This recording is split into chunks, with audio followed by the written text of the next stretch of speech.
Hello दोस्तों, बहुत बहुत स्वागत है एएच फोटोवर्स में। आज हम बात करने वाले हैं patch tool, content aware move tool और रेड आई टूल। जैसे कि हमने पिछले वीडियो में बात करा है स्पीड हीलिंग ब्रश टूल की, स्पॉट हीलिंग ब्रश टूल की और हीलिंग ब्रश टूल की। जिस तरह से ये दोनों काम करते हैं किसी भी स्पॉट को या किसी भी पर्टिकुलर पार्ट को हाइड करने का, वैसे ही पैच टूल भी काम करता है। देखिए कैसे काम करते हैं। ये मैं पैच टूल सेलेक्ट करता हूँ।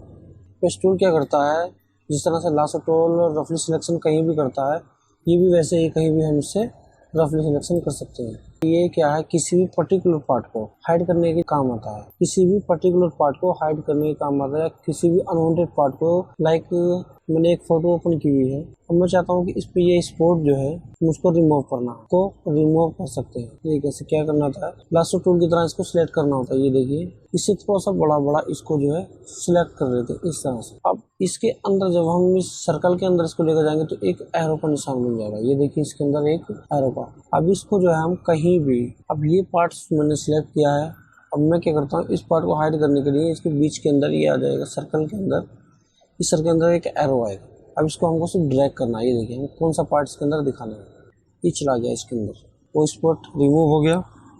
अब ये स्पॉट दिख रहा है, इसके अंदर भी हम इसको भी इस तरह सेलेक्ट करते हैं और ड्रैग करते हैं कि हमको ये पार्ट चाहिए, चला गया।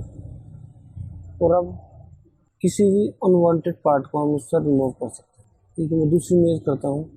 ये मैंने दूसरी इमेज ओपन की और मैं इसको इस तरह से किसी जो पार्ट्स हमको नहीं चाहिए हम उसको हाइड कर सकते हैं।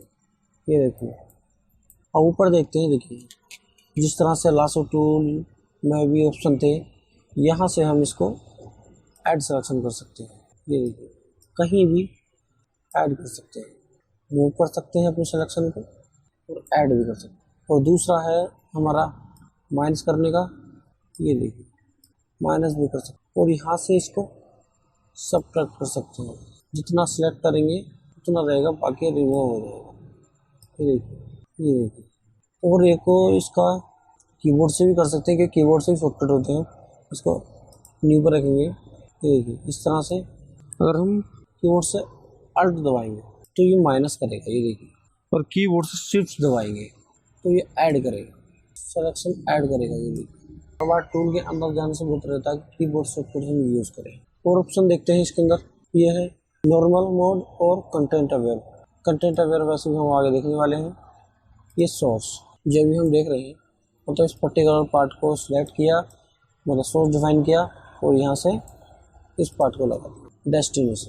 डेस्टिनेशन क्या करता है कि डेस्टिनेशन जो है, जिस पार्ट को हम सिलेक्ट करेंगे उसका डुप्लीकेट डिफाइन कर देता है। डेस्टिनेशन क्या करता है, किसी भी पार्ट को या किसी भी पार्ट्स को हम अगर सिलेक्ट करते हैं, देखिए मैं सिलेक्ट करता हूँ तो ये उस पार्ट्स का डुप्लीकेट डिफाइन कर देता है। ये देखिए बैकग्राउंड के साथ मैच कर देता है।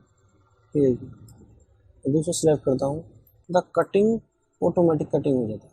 आगे है ट्रांसपेरेंट। अगर हम इसको चेक करते हैं तो ये क्या है, इसको ट्रांसपेरेंट करेगा बैकग्राउंड के साथ। ये देखिए अब इसे पता नहीं चल रहा है, कंट्रोल Z करता हूँ। ये देखिए मैं इसके ऊपर रखता हूँ इसको, तो हमको दोनों दिखाई देंगे। ये देखिए हमको ये भी दिख रहा है और नीचे वाला भी दिख रहा है, ट्रांसपेरेंट। कंट्रोल Z करता हूँ और आगे है यूज़ पैटर्न का। इसमें कोई पैटर्न यूज़ कर सकते हैं, ये मैं यूज़ करता हूँ और यूज़ पैटर्न। ये देखिए अभी ट्रांसपेरेंट है, कंट्रोल Z इसके ऊपर करता हूँ, यूज़ पैटर्न। ट्रांसपेरेंट का चेक है, ट्रांसपेरेंट ऑप्शन चेक है, तो ये पैटर्न भी दिख रहा है और हमारा पक्षी भी दिख रहा है। कंट्रोल Z करता हूँ और इसको अनचेक रखेंगे और यूज़ पैटर्न करेंगे, सिर्फ पैटर्न दिखाई देगा। कंट्रोल Z, इसका डिफ्यूज़न है, कितना फैलाव होना चाहिए। Control D। अब देखते हैं content aware move tool. Content aware move tool में भी वही है, पहले किसी भी चीज़ को ये मूव कर देता है। ये देखिए ऊपर ऑप्शन मूव है, इसको हम मूव कर सकते हैं। ये देखिए ये भी डुप्लीकेट डिफाइन करता है, ये भी डुप्लीकेट डिफाइन करता है और किसी भी पार्ट्स को हम मूव कर सकते हैं। ये देखिए मूव हो गया।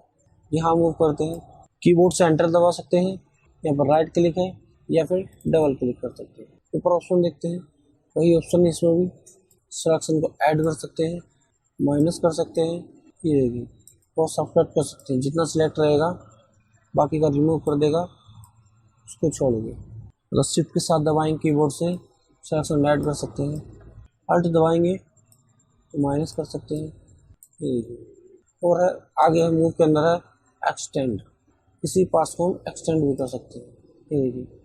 इसको सिलेक्ट करता हूँ, एक्सटेंड मतलब बढ़ाना, किसी चीज़ को ज़्यादा करना। सिलेक्शन किया और इस तरह से मूव किया, ये देखिए।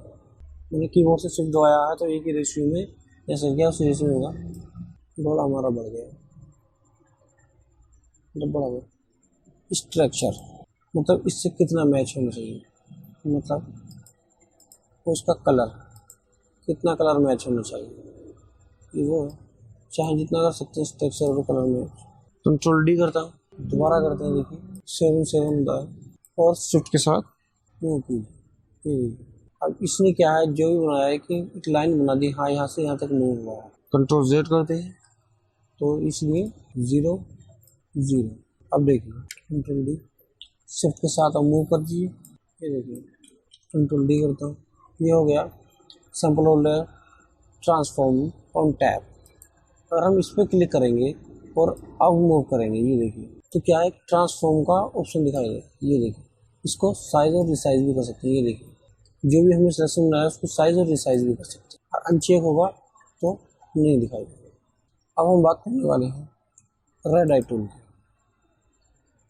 Red I tool, red I tool क्या करता है कि अगर हम कोई भी इमेज कैमरे से खींचते हैं और लाइट सोर्स अच्छी नहीं है तो कैमरे की रिफ्लेक्शन जब उन आँखों पर पड़ती है तो लाल हो जाती है, तो उस जगह पर ये काम आता है कि यानी लाल आँखें। ये देखिए मेरे पास एक इमेज है, मैं सिर्फ क्या करना होगा, रेड आई टूल सेलेक्ट किया और सिर्फ इस तरह से इस एरिया को सेलेक्ट करना है, ये देखिए, ये देखिए, बस कोई भी रेड आइज होंगे उनको ब्लैक कर देगा। सो इस वीडियो में इतना ही, मिलते हैं नेक्स्ट वीडियो के साथ। Thank you.